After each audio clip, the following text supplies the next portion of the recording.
A code red for humanity. Tonight we begin with the wake-up call from the United Nations on what they call the unequivocal impact humans are having on our planet. Their once-in-a-decade climate report is out today, and with it comes a warning about what could happen if humans do not aggressively change. It's the world's most expansive report yet into climate change, and there's no sugarcoating it. The UN report says at this point we are not able to stop global warming for at least 30 years. Essentially, a hotter future is already locked in, a future where extreme weather events like devastating fires, historic flooding, and extreme heat are all more common. The report's authors are essentially sending the world's leaders a final wake-up call: curb emissions and dramatically reduce consumption, or face a world that is fundamentally different. Around the world, fire crews are battling fires tonight on a nearly unprecedented scale. If seeing is believing, many are getting a first-hand look at a worst-case scenario for the future. But the report concludes there is still time to change. Our Maggie Rulli reports from Greece. Code red for humanity. A dire warning tonight from the United Nations about our planet's future. Scenes more reminiscent of horror movies now playing out right before our eyes. Very problem. My island is on fire. This is Greece in 2021. Turkey, California, China, Germany. A brand new once-in-a-decade report from the UN is incredibly clear. We are altering our planet. The report detailing how climate change is making extreme weather worse in every region of the globe. Hotter heat waves, heavier rain, more extreme droughts, raging infernos. You can hear the crackle of these flames. The fires are just ripping through the underbrush here. Look at that. We see it climbing up that tree. It is going all the way up the hillside. We have seen dozens of these hot spots popping up along the road. This is what firefighters are struggling to keep up with. Here in Greece, the fire is turning the sky a bloodshot, ominous red, forcing residents out of the Greek island of Evia, making conditions all the more difficult for the crews desperately trying to help them to safety. My heart cries. I leave my family behind. The Greek wildfires have been raging for more than a week. Neighboring Turkey finally got most of their fires under control after nearly 2 weeks, killing at least 8. And it's all across our globe. Extreme weather of seemingly biblical proportions, now a painful new normal. Firefighters had been working in this area just a few days ago, but they've already moved on to other areas now. You can see, obviously, the fire is starting again here.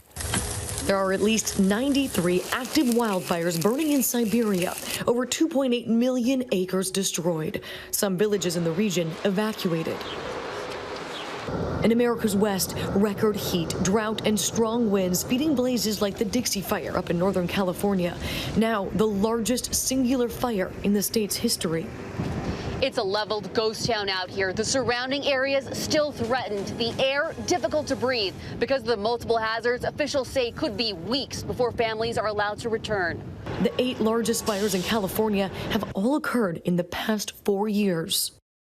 Unprecedented 116-degree heat in the Pacific Northwest and all-time record highs in Canada, causing hundreds of deaths earlier this summer. And if it's not record heat and fires, it's flooding. Yet again, Venice's iconic St. Mark's Square covered in water far earlier in the year than normal. These horrifying scenes from China, commuters trapped in chest-deep water in train cars, streets transformed into rivers after record rainfall in the center of the country. How high was the water up to here?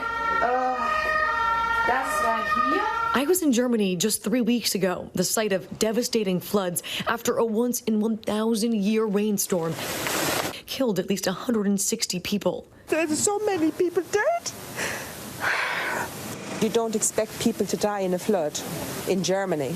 Buildings in this medieval town, around since before the 15th century, were once thought to be able to stand the test of time, now potentially destroyed by one flood. From floods that wipe out entire towns to fires that leave forests and homes burned, covered in ash, still smoldering. These extreme, once-in-a-lifetime, unprecedented events are now becoming common, and scientists all point to one thing: climate change. It is indisputable that human activities are causing climate change and making extreme weather events more frequent and severe. Second, it shows that climate change is affecting every region on our planet. The UN's report confirming in the strongest language ever that the world is warming at a rate unprecedented in the last 2,000 years. And the report says we, humans, are to blame. Our actions have us at the breaking point, even if we meet the goals of the Paris Climate Agreement to limit warming to 1.5 degrees Celsius.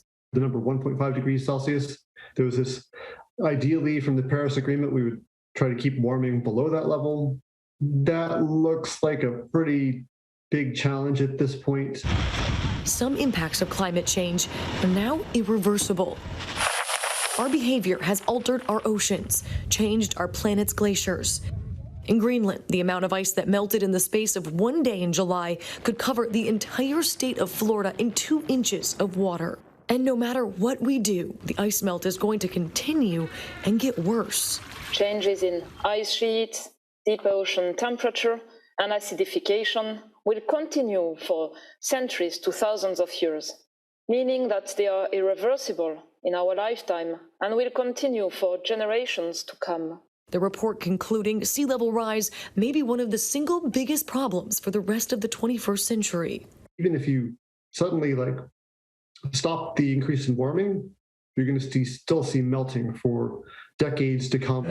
What's different about this report? Well, just how confident scientists are about the conclusions. So this report was produced by over 200 scientists from 65 countries.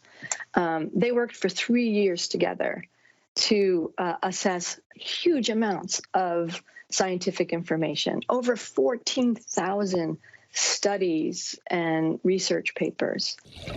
Data from the past 8 years has the scientific community more confident than ever before that humans are the cause of what's happening to our planet.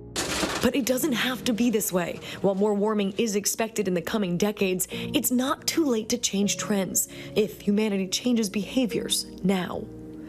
We can't undo the mistakes of the past.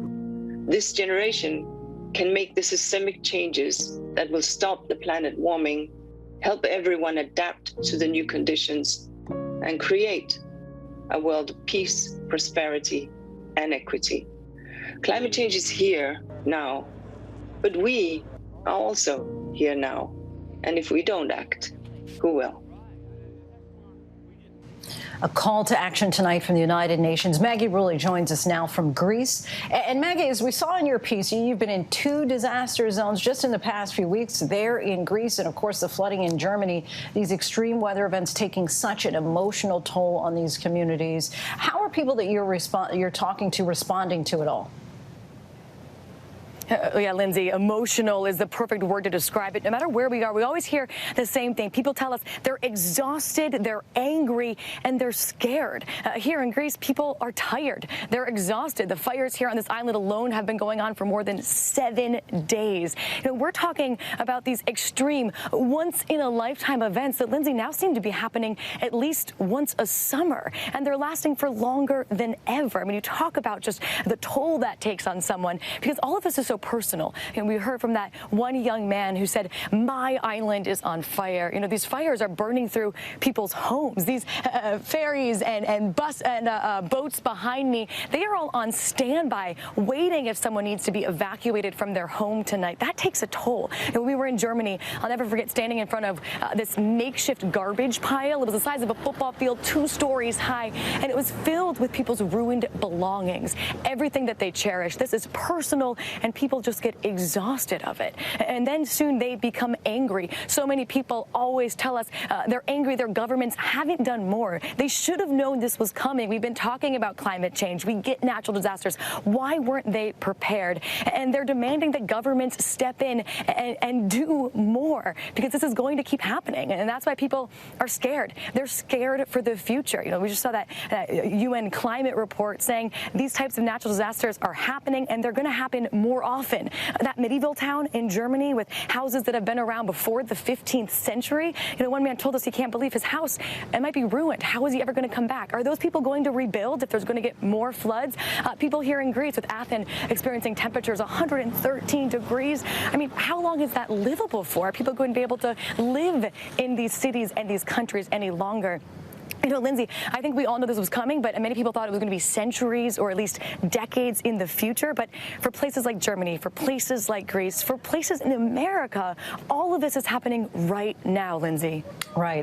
The urgency, I think, has been lost on so many of us. But, of course, the fear and frustration, understandable. Maggie, thank you so much for your reporting.